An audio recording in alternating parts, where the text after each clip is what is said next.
होता है,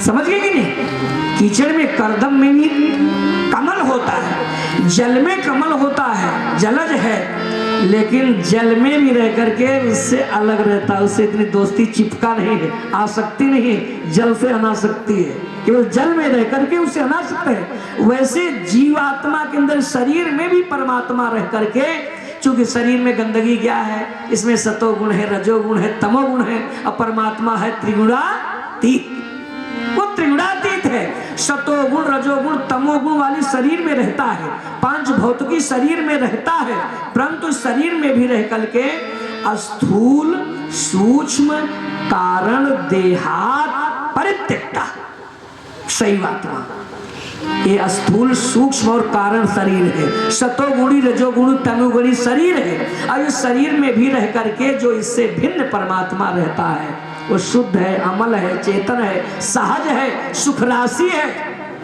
वो अमल माने, मल माने क्या होता है? गंदगी। परमात्मा अमल है, गंदगी से स्वच्छ से दूर है, सफाई है, वो त्रिगुणातीत है। शरीर में रहता है लेकिन उसमें गंदगी नहीं लगती। हाँ, क्या करता है? वो साक्षी के रूप में बैठा है। हमारे देवता दिन नाम है कि गलत नहीं बोल रहे? देवता प्रसाद है। हाँ ठीक है, कोई बात नहीं है, देवता के प्रसाद है। प्रसाद माने आशीर्वाद, अर्थात देवताओं के प्रसाद से, आशीर्वाद से अपने को सदा प्रसाद मानना चाहिए, दास मानना चाहिए, प्रसाद मानना चाहिए, और दीन भी मानना चाहिए। दीन भी गलत कोई नहीं काट सकता है। जीव जब दीन बन करके, नम बन करके भगवान की शरण में जावे, अपने को प्रसाद माने, हम क्या, हम तो भगवान के प्रसाद से आए, बड़े महापुरुषों के प्रसाद माने आशीर्वाद से ही। और जब ये मानोगे तब आप ऊंचाई पर जाओगे। तत्प्रसादात पराम शांतिम अस्थानम काप्स शाश्वतम। प्रसाद माने आशीर्वाद होता है। तो इसका मतलब भगवान का आशीर्वाद से शरीर मिली है कि नहीं? इसका मतलब क्या हुआ? देवता प्रसाद माने देवताया प्रसाद, देवता प्रसाद, देव प्रसाद माने जो भगवान। देव कौन है?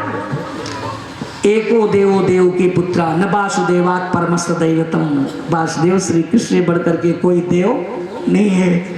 जिन श्री कृष्ण देव की पुत्र की कथा हो रही है, उन्हीं के प्रसाद तो हुआ।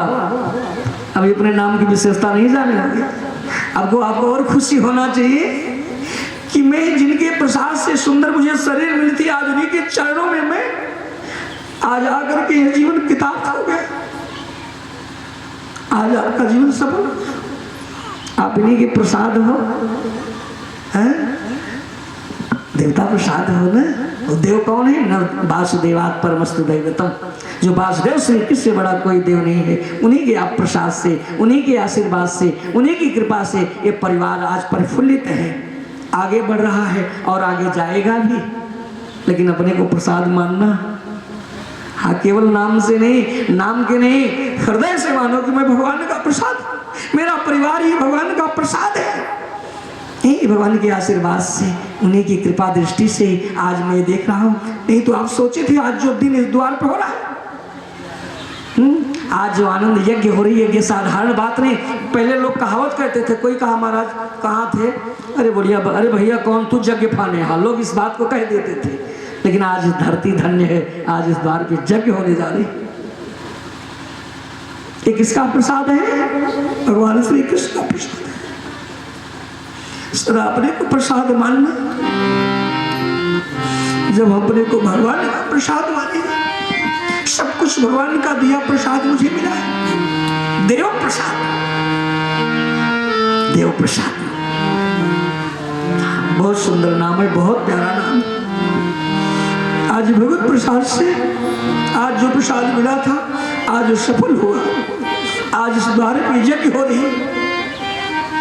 भागवत में 12 अवतारों को यज्ञ अवतार कहा गया। यज्ञो में विष्णु, 12 का अर्थ है बर माने श्रेष्ठ, आह माने दिल। मैं आपसे एक प्रश्न करूंगा, बहुत प्रश्न हुए भागवत में। ऐसे नहीं कि श्रोता बन के बैठो, हम 7 दिन आए कथा सुना दे, आप ऐसे बैठे रहो ना। मैं बीच में प्रश्न भी करता रहूंगा। है उत्तर भी हूँ। कुछ शाम को ऐसे प्रश्न करके छोड़ दूंगा, रात में सोचना। ऐसे नहीं कि बस सुबह उठो बस करो ऊँचा उठाओ के और घरेलू बात। मैं कुछ प्रश्न भी करता, रात में उलझे रहो, दिन में फिर सुबह फिर आओ मस्ती में, कथा मंडप में आओ। मैं आपसे प्रश्न कर रहा हूँ। प्रश्न हमारा ये है, आपकी उम्र 80 साल हो गई कि कम ज्यादा है?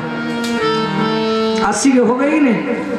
हाँ अच्छा ठीक, हो जाएंगे, कोई बात नहीं। मैं आपसे कह रहा हूँ, आपने अपनी इस लाइफ में 80 साल की उम्र में जब जनवरी में हो जाएंगे, आज तक की जो उम्र है जब से आपको संभारे, इस जीवन में तुम्हें कोई ऐसी घड़ी याद है, कोई ऐसे समय याद है कि 80 साल की उम्र में जो सबसे तुम्हारा सुंदर दिन रहा हो? कुछ 1 मिनट के लिए टाइम है, याद कर लो। कोई ऐसी घटी अगर याद हो तो महाराज हमें भी बता दो। कुछ नहीं याद? धन्य हो, आज कृतार्थ हो गया मेरा भी जीवन। अब ऐसा सुधीर श्रोता भी नहीं मिले। इन्होंने कह दिया, मैं भी यही कहने वाला था।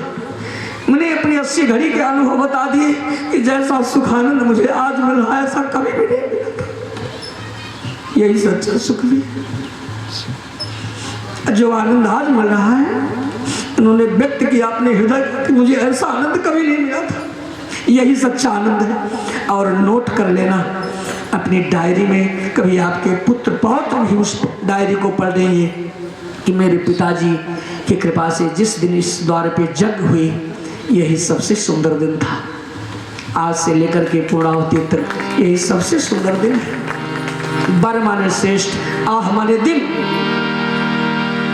यही है बड़ा हमारी यज्ञ अवतार। जिस दिन तुम्हारे हाथों से शुभ कर्म में लीन हो जाओ, सदाचार में लग जाओ, जिस दिन तुम्हारे द्वार पर यज्ञ हो, समझ लो कि हमारे जीवन का सबसे उत्तम दिन यही रहा। इससे बढ़कर के कुछ नहीं। कभी कभी लोग अपना बताते हैं अनुभव, आपने तो सही बात बताई। कई लोगों से मैंने प्रश्न किया, मैं अंतु के पास पारा में कथा कर रहा था, उनसे पूछा तो उन्होंने याद किया। कहा महाराज कदम, कहा कितनी उम्र? कहा महाराज हमारी उम्र इस समय 67 साल की है। कहा 67 साल में आपने सबसे बढ़िया दिन क्या पाया? कहा महाराज उसमें भावुक हो गए बताते। कहा महाराज 67 साल में मैंने हमारे भाई को शादी के बाद 20 साल के बाद लड़का पैदा हुआ, वो खुशी आज तक हमको जीवन में नहीं समाई। हंसने लगे। हम कहा ये सांसारिक खुशी है, यही तो माया के कारण तुमको ऐसा लगा है। हाँ, हम कहा कोई लोग अपना अपना बताए। हम कहा देखो ये तो भौतिक बात ही है, ये संसार की खुशी है, लेकिन सच्चा सुख यही है जो आज आप बताए। मिलता केवल सच्चा सुख भगवान तुम्हारे चरणों, यही सच्चा सुख। आपका अनुभव बिल्कुल काटे हैं, ऐसा सुख यही सुख है। भगवान की ओर जाओ, ये आपके जीवन का। तो शरीरांता संचार वायु प्राणा। अब आपको बता, महा तो ये एक लाइन का चल रहा है, कहीं ऐसा तो नहीं। लेकिन आपने एक प्रश्न और कहा, हमको डर भी लग रही भैया आप सबसे बता दो, इनके पुत्र घर बैठे हैं हमारे मुख्य जजमान। आज हमको सुबह हमका भैया एकदम बड़े प्रभाव में अंदर कहीं महाराज ये निवेदन है कि कथवा सब होगी, चाहे थोड़े थोड़े चाहे हो, लेकिन हे भगवान हम बहुत संकोच करते हैं कैसे कहा। हमका जजमान हमसे यह कहें कि अभी 1 घंटे हो गया, अभी हम श्रीमद् भागवत पुराण की व्याख्या नहीं कर पाए, और कैसे हम कहेंगे? भगवान से निवेदन करेंगे प्रभु हृदय में बैठो। देखो आप देवता प्रसाद हैं, आप मैं गुरु बनकर आया हूँ, आप इसके लिए न घबराना। वो जो लिखी है कहानी है, बहुत कुछ है। मैं प्रयास करूँगा। अनंत शास्त्रम बहुलास्य विद्या और अल्पस्य कालो, अल्प माने समय बहुत दिन कम है, 7 दिन का केवल मिला है। अनंत शास्त्र, ये 7 दिन में नहीं, पूरे जीवन पर्यंत महाराज भोले महाराज कथा कहें तो भी नहीं कह पाएंगे। सरस्वती हृदय में बैठ करके बोले तो भी नहीं व्यक्त कर सकती है। ये जितना हो जाए बस 7 दिन में केवल आनंद में डुबकी लगाओ। कथा के लिए परेशान हो, आपकी कथा में दावा करता हूँ, कथा के माध्यम से नहीं, जो श्रीमद् भागवत का मूल पाठ होगा ये आपका पूर्ण होगा, मैं विश्वास दिला रहा हूं। पूरा होगा। क्योंकि इसलिए कि 5 बजे से बिल्कुल प्रातःकाल से शुरू हो जाएगा। 6 घंटे दूसरी मीटिंग में पाठ हो, 6 घंटे 7 घंटे आपका पाठ होगा। आपका 18,000 श्लोक पूर्ण हो जाएंगे। कथा में जो वास्तविकता है, इसका रहस्य है, खूब समझो, कहानी के चक्कर में मत जाओ। लौकिक शब्दावलियों का प्रयोग किया गया है, किंतु भागवत अलौकिक है, दिव्य है, भागवत रहस्य है। समझ गए कि नहीं? तो हम क्या सुनाएंगे? कोई अहंकार नहीं है, जो गुरु परंपरा से, जो आशीर्वाद से मिला है, वो आप तक मैं सच बात बताने का प्रयास करूंगा। कोई हम दुनिया का नहीं वक्ता आएंगे तो गाना में, बजाना में, भजन में, चुटकुल्ला में, कहानी में, यात्रा में। अभी मैं भागवत का इस श्लोक का एक एक शब्दों की व्याख्या कर रहा हूँ। नहीं आपको बताओ कहीं अन्यत्र गया हूँ है, इसलिए मैं प्रयास करूंगा। और देखो, किसी चीज का महात्म समझोगे, बिना हमारा महात्म समझे हमको थोड़ी यहाँ बुला के लाए हैं। कोई न कोई महात्म बताया होगा, चाहे राहुले बताए होंगे, बताए यही क्या?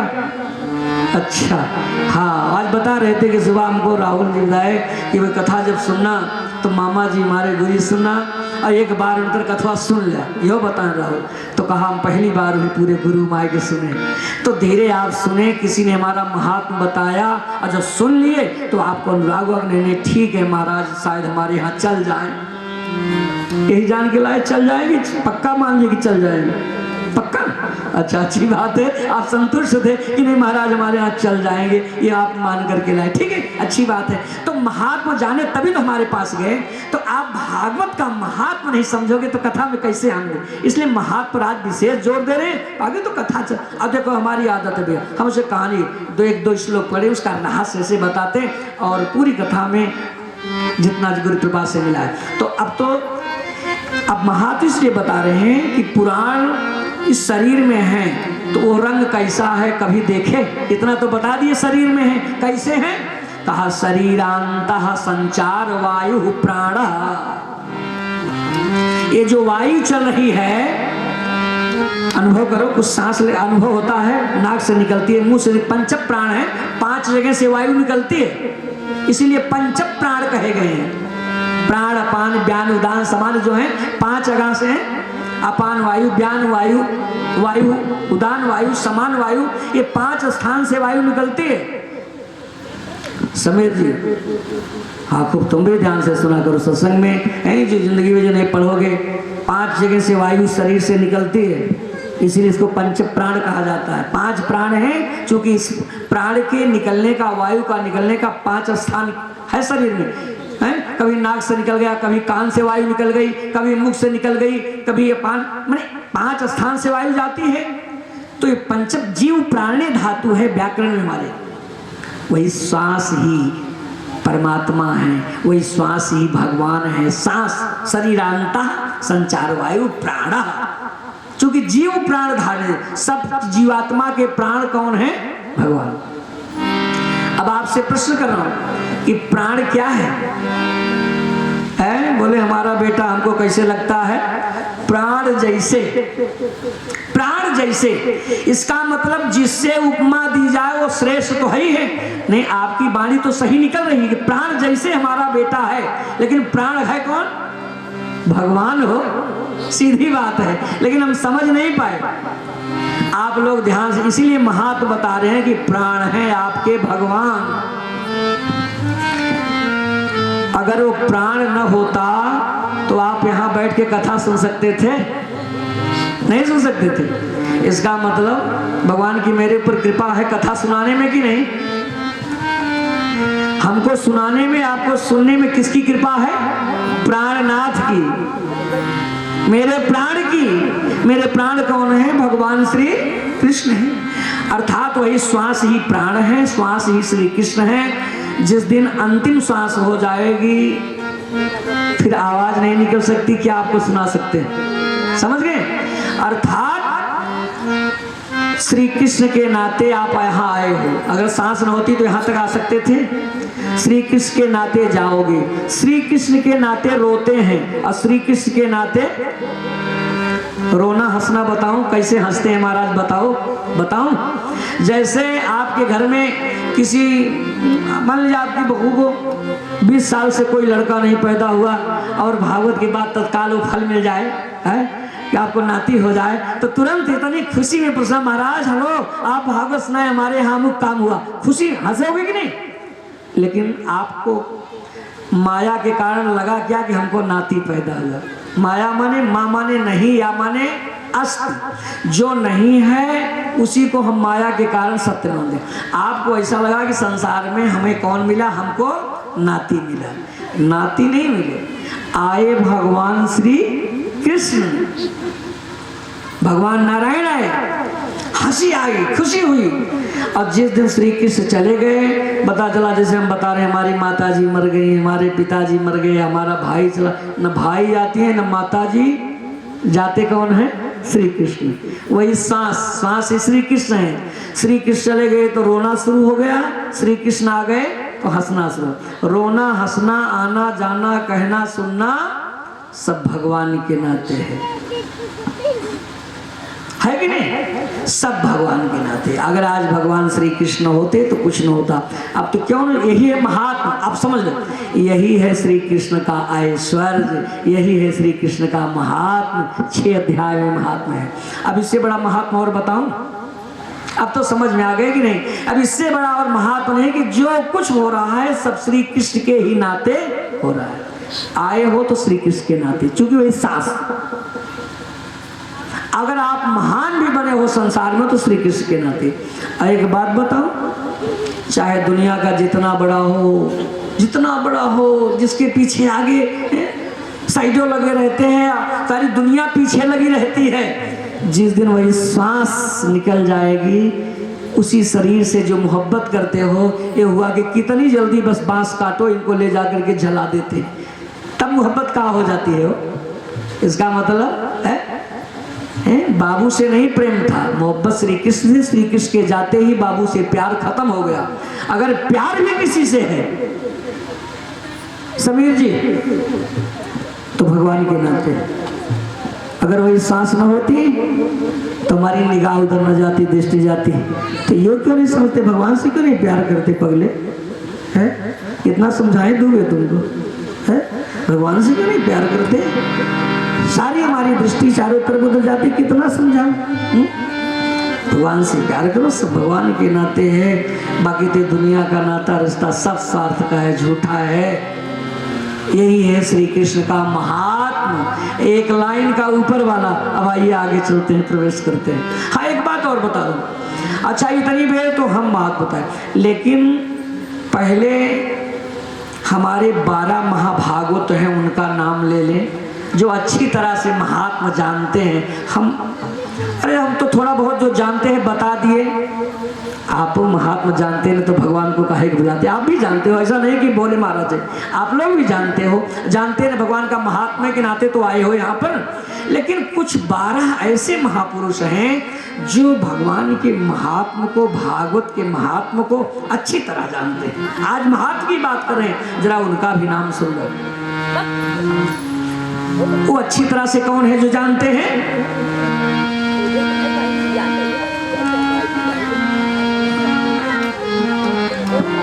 जो महाभागवत हैं, बोले स्वयंभूर नारदा शंभु, स्वयंभूर नारदा शंभु, कुमारा कपिलो मुनिः, स्वयंभूर नारदा शंभु, कुमारा कपिलो मनु, प्रहलादो जनको भीष्मो, बलिर्बय्या सकिर भयम, द्वादशैतान बीजानीमो, धर्मम भागवतम भटा, गुह्यम दुर्बोध्यम, दुर्गुह्यम विशुद्धम दुर्बोध्यम, यम ज्ञात्वा अमृतम अश्नुते। खूब ध्यान से सुनो, आज भागवत महात्मा बता रहा है, लेकिन 12 लोग ऐसे हैं भोले महाराज का कई गुना जानते हैं हो, देवता प्रसाद का अनंत गुना जानते हैं। अब उन 12 महाभारतों को सुनो।